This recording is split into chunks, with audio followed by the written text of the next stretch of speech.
The New Jersey Devils are sitting on a ticking time bomb that could determine their championship window for the next decade. While other NHL franchises have been busy making splashy moves and bolstering their rosters, the Devils find themselves trapped in contract negotiation purgatory with one of their most crucial pieces, Luke Hughes. This isn't just any ordinary contract holdout. This is about locking down a generational defenseman who could be the missing piece in their Stanley Cup puzzle. As we approach the final stretch of the offseason, Devils fans are growing increasingly anxious. General Manager Tom Fitzgerald declared on July 2nd that securing Hughes' signature was their absolute top priority for the summer. Yet here we are, weeks later, with no resolution in sight. The Devils' championship aspirations are literally being held hostage by contract negotiations. But here's where it gets controversial. The Devils may have painted themselves into a corner with their previous contract decisions. To understand what the Devils are truly up against, we need to examine the landscape of comparable contracts. Hughes' agent, Pat Brisson, isn't about to accept a lowball offer. He's armed with recent deals that could justify asking for the moon. The Devils need concrete evidence to support their position, and these 5 contract comparisons reveal exactly what kind of financial battlefield they're navigating. Brock Faber, the gold standard comparison. 8 years, $68 million total, $8.5 million annual value. This contract represents what most hockey analysts consider the ideal blueprint for Luke Hughes' deal. The Minnesota Wild awarded Faber this substantial 8-year commitment following his impressive Rookie of the Year campaign, a race where he actually outperformed Hughes but ultimately lost to Connor Bedard's historic season. Here's what makes this comparison particularly relevant.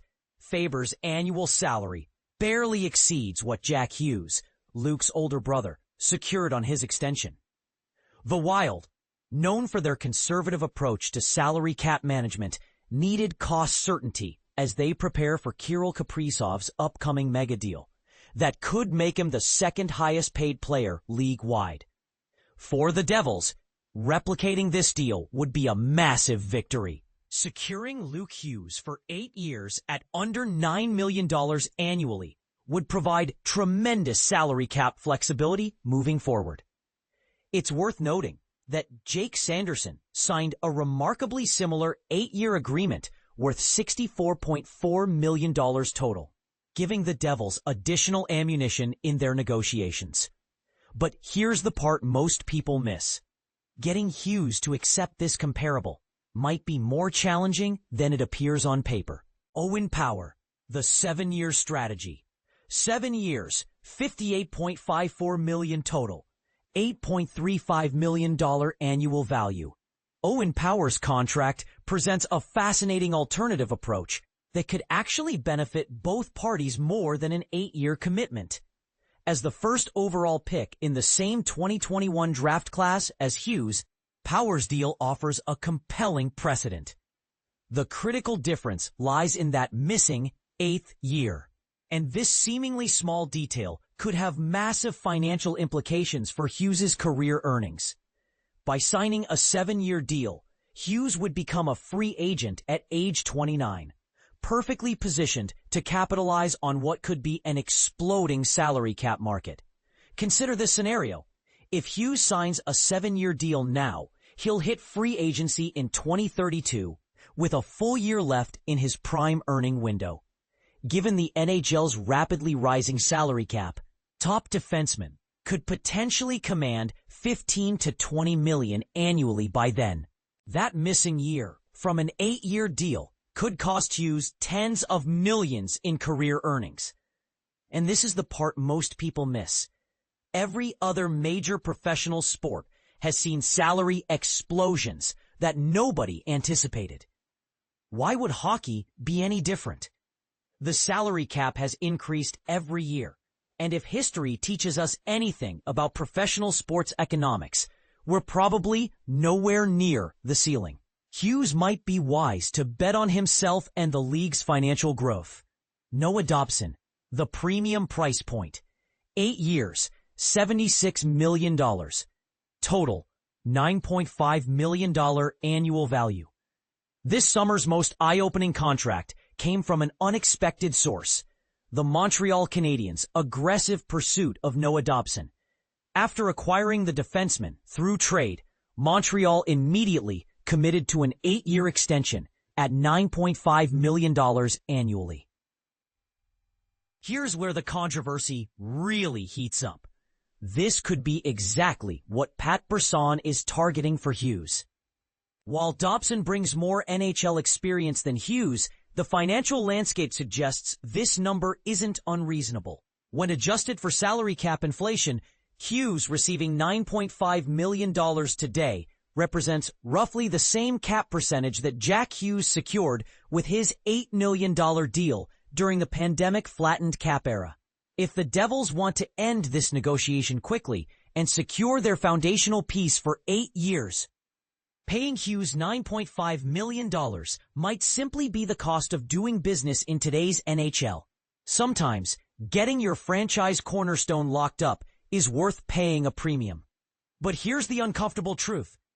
Are the Devils willing to acknowledge that Luke Hughes might actually be worth more than his older brother Jack? Dylan Samberg, the bridge deal gamble, 3 years. $17.25 million total. $5.75 million annual value. Bridge contracts have become increasingly rare in today's NHL, particularly for star-caliber players. However, the Winnipeg Jets recently signed defenseman Dylan Samberg to a 3-year bridge deal worth just under $6 million annually, providing a potential roadmap for the Devils. While Samberg doesn't possess Hughes' ceiling or pedigree, this contract structure could solve the Devils' immediate salary cap constraints. The organization might consider offering Hughes up to $6.5 million annually on a 3-year bridge, maintaining their current competitive flexibility. The appeal is obvious. Hughes would remain a restricted free agent at the deal's conclusion, giving the Devils continued control while creating space for a massive long-term commitment later. However, bridge deals carry significant risks that make them particularly dangerous for a player of Hughes' caliber. But here's where it gets controversial. Bridge deals rarely work out for the team in the long run. Unlike players with question marks about their development trajectory, Hughes represents a known commodity with elite upside. The Devils understand he's a cornerstone piece of their future championship core.